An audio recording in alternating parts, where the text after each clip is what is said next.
মা বোনরা যদি জান্নাত বুঝতো তো বৎসরে 4 জোড়ার বেশি 5 জোড়ার জন্য স্বামীকে বিরক্ত করত।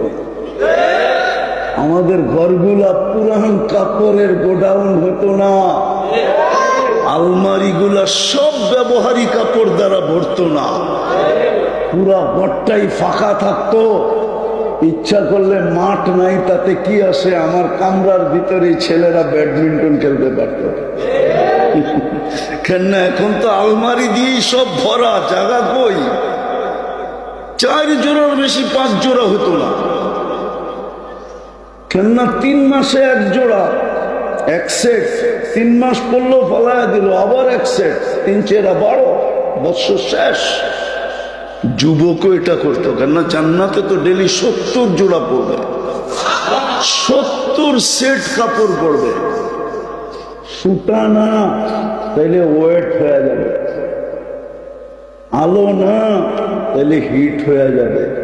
তাইলে কি দিয়া বানাবেন? নূরের সুতা দিয়া বানাবে, যেটা আলোর চেয়েও 1,00,000 গুণ বেশি আলোকিত। জান্নাতে ময়লা হইলে ওয়াশিং মেশিন নাই, পুরান হইলে রাখার আলমারি নাই। Daily 70 set. মা বোনদেরকে দিবে লেহেঙ্গা,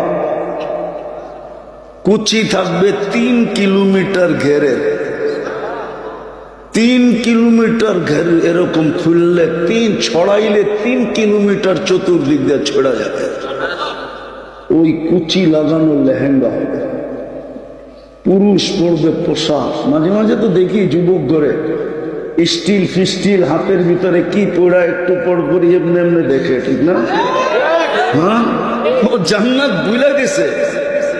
যদি জান্নাত মনে থাকতো, তোকে তো এইখান থেকে এই পর্যন্ত পুরুষকে বেসলাইট পড়াবে আল্লাহ, সোনার বেসলাইট, সোনা।